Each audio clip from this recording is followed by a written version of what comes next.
Dzina la Tate ndi la Mwana ndi la Mzimu Woyera. Amen. Chimene tidaona ndi kuchimva tikuchilalikira tsopano. Lero pa 27 December tikulemekeza Yohane Mpostoli, amene ndi mpostoli amene amalalika za chikondi, amalalika za Ambuye Yesu obadwa komanso Ambuye Yesu ouka kwa akufa. Pali zambiri zimene tingayang'ane mmoyo wa Yohane, zimene zikutithandiza kuti timvetsenso bwino chikondwerero cha Christmas. Ndipo lero ndi loweruka, chichitireni Christmas ija. Mawu athu oyamba akuchokera mkalata yoyamba ya Yohane mutu wa 1 ndi 1 kulekeza 4. Chimene tidaona ndi kuchimva ife tsopano tili kuchilalikira. Mwaonanji nyengo ya Advent, nanga mukuonanji nyengo ya Christmas ino? Zimene mwaona ndi kuzimva tizilalike kuti time kutsogolo ngati ine ayi ndi moyo wathu anthu potiona ziti munthu uyu ndi wake wa Khristu. Amene akutiwerengera mawu oyamba ndi admin Elizabeth Chinduta, chokela ku St. Anthony Parish mu Archdiocese ya Lilongwe. Salimo yathu, Salimo namba 97. Inu ndi anthu achauta, kondwerani mwa Iye, because we are God's people. Timeneranso tizipanga brag ndi kukondwera mwa Ambuye chautayo chifukwa Iye ndi Mulungu wathu. Ndipo mawu amumthenga bwino ndi monga adalembera Yohane oyera mutu wa 20 ndime ya 2 kulekeza 8. Ophunzira wina uja adathamanga kuposa Petro nayambirira ndiye kufika ku manda. Amene akutiwerengera mawu amthenga woyera komanso kutigawira mawu ndi Reverend Father Francis Damaseke, kuchokera ku St. Peter and Paul Natenje Parish mu Archdiocese ya Lilongwe. Mawu oyamba. Mawu ankalata yoyamba ya Yohane 1 Yohane 1 ndime 1 kulekeza 4. Abale, tikukulemberani za Iye uja amene adalipo kuyambira pachiyambi, amene tidamumva ndipo tidamuona ndi maso athu, amene tidampenya ndithu, ndipo tidamkhudza ndi manja athu. Iyeyo ndiye mawu opatsa moyo. Moyowo udaoneka, ndipo ife tidauona, tikuchitira umboni, ndipo tikukulalikirani za moyo osatha, umene unali kwa Atate, ndipo udationekera. Chimene tidachiona ndi kuchimva tikukulalikirani, kuti inunso mukhale a mtima umodzi ndi ife. Kuyanjana kwathu tikuyanjana ndi Atate ndiponso ndi Mwana wawo Yesu Khristu. Tikukulemberani zimenezi kuti chimwemwe chathu chikhale chathunthu. Mawu a Ambuye. Tithokoze Mulungu. Ambuye akhale nanu. Mawu amumthenga bwino monga adalembera Yohane oyera. Ulemu kwa inu Ambuye. Pa nthawi imeneyo Mariya ku Magadala adathamanga nakafika kwa Simoni Petro ndi kwa ophunzira wina uja amene Yesu ankamkonda kwambiri. Adawawuza kuti awachotsa Ambuye m'manda ndipo sitikudziwa kumene adawayika. Pamenepo Petro ndi ophunzira wina uja adathamanga pamodzi kukafika ku manda. Onse awiri adathamanga pamodzi, koma ophunzira wina uja adathamanga kopambana Petro nayambira ndiye kufika m'mandamo. Adawerama naona nsalu zija zili potero, koma iye sadalowemo. Simoni Petro atafika ali kumtsatira, adalowa m'mandamo. Adaona nsalu zija zili khale potero, ndipo nsalu ija imene idali kumutu kwake. Nsaluyo sidali pamodzi ndi nsalu zina zija, koma padera payokha yopindapinda. Pamenepo ophunzira wina uja amene adayambira kufika ku manda adalowanso. Ataona zimenezi adakhulupirira. Mthenga wa Ambuye. Ulemu kwa inu Ambuye Yesu Khristu.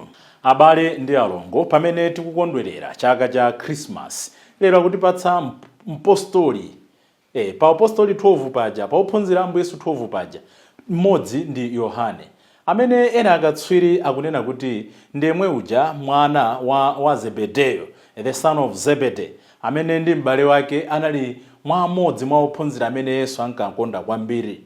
Ndipo zimamveka kuti ndi ophunzira yekhayo amene adafa amati natural death, osachita kubayidwa ndi zina zotero.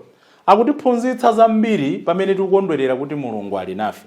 Choyambirira chimene ndimatola ine mmoyo wa Yohane ndichonena kuti tizimpatsa Ambuye nthawi kuti agwire ntchito zododometsa mmoyo mwathu. Ambiri talowa chikhristu cha pompopompo, ndapemphera Ambuye patseni, ndalira Ambuye tonthozeni, ndatere iyayi.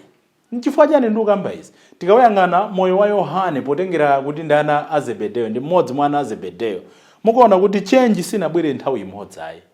Adakhala ndi Ambuye Yesu for 3 years. Koma ngakhala adakhala ndi Ambuye Yesu kwa zaka zitatu, sadasinthe nthawi yomweyo.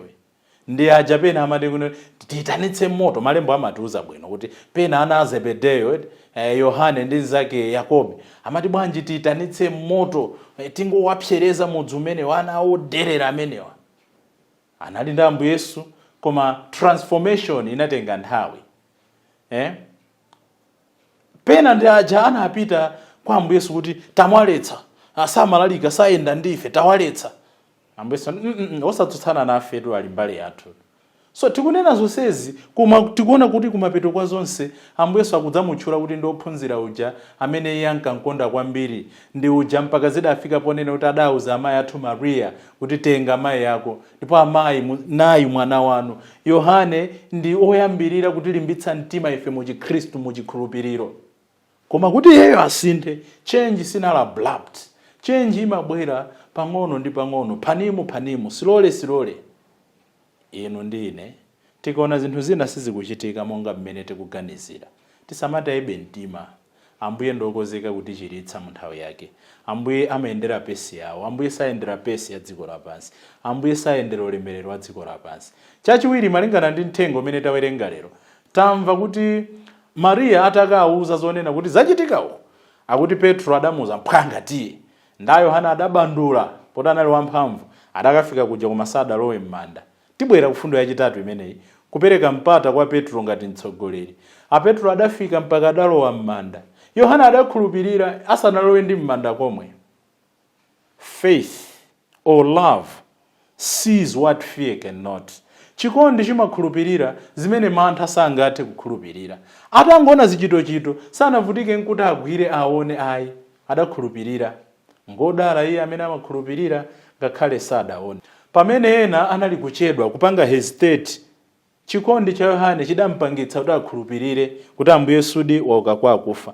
Ndetu unena kuti moyo wathu wa tsiku ndi tsiku izi nchimodzimodzi ambiri timafuna tigwire, tione, tikhudze, but prayer imatiuza kuti tizikhulupirira zinthu ngakhale pamene sitinafikire pa mlingoti ndaona ndatsimikiza.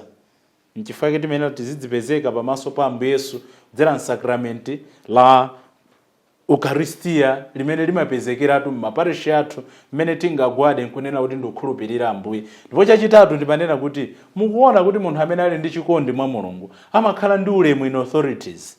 Yohane wambira ndiye ufika kumanda, sanachite phuma akudikira Petro afike alowe m'manda. Ndipo akulemekeza structure imene ilipo pakati pake.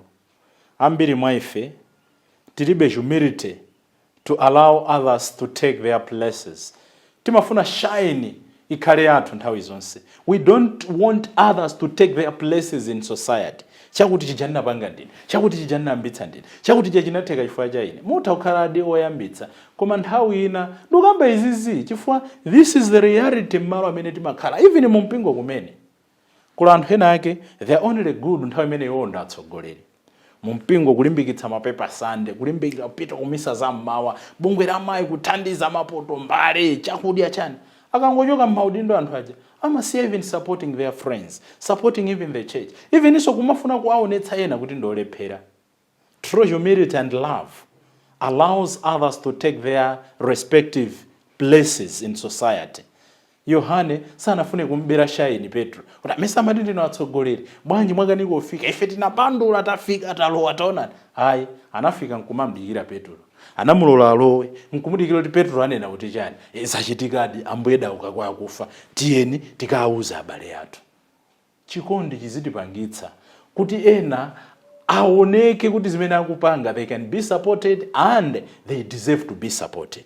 Ndipo potsirizira Yohane amatikumbutsa chinthu chimodzi chimene Ambuye amafuna mmoyo mwathu. Tikumbukire kuti ophunzira onse aja akayitana, Ambuye samauza kuti ndakuyitanani ndifuna muzikhala nane, ndakuyitanani ndifuna muzikhala nane. The rest zimene ophunzira aja adapanga, they were secondary objectives. Zoti pitani kalalikeni mthenga zidabwera chifukwa anali naye, zonena kuti pitani kachiritseni malangizo amapatsaja zonsezi zidatheka chifukwa amakhala naye.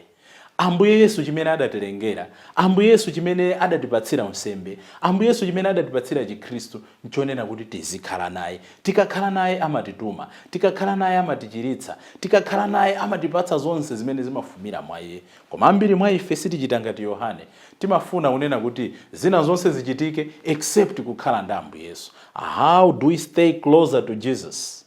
Masakramenti sitifuna kulandira, mawu ake sitifuna kuwerenga. Nditikhala naye bwanji Ambuye? Timpemphe Yohane poyamba atithandize kukula chikondi chathu mwa Mulungu, chikondi chathu chizame mwa Mulungu.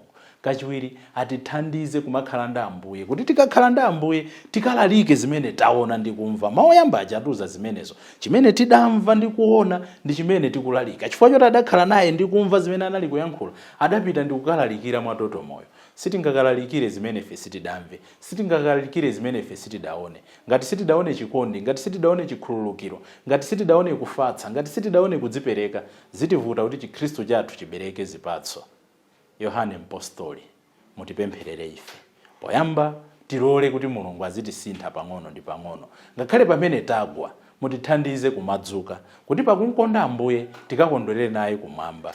Tonsefe tikulakalaka mawu a Ambuye Yesu onena kuti bwera udachita bwino iwe mtumiki wanga wabwino, khala malo ako oyenerera. Tikufunireni tu abale ndi alongo tsiku lopambana. Tangotsala ndi masiku awiri kuti titseke msonkha wathu atiyankhule na Ambuye. Tatolera ndithu. Koma alipo ena amene akudzimvabe kuperewera kuti ndikadachita koposera apa, kapena sindinatengepo kanthu kumene, tatiye nditengepo gawo. Ndicho linga chonena kuti chaka chikubwerachi utumiki wathu unkirenkire patsogolo. Ndikufunireni tsiku lopambana.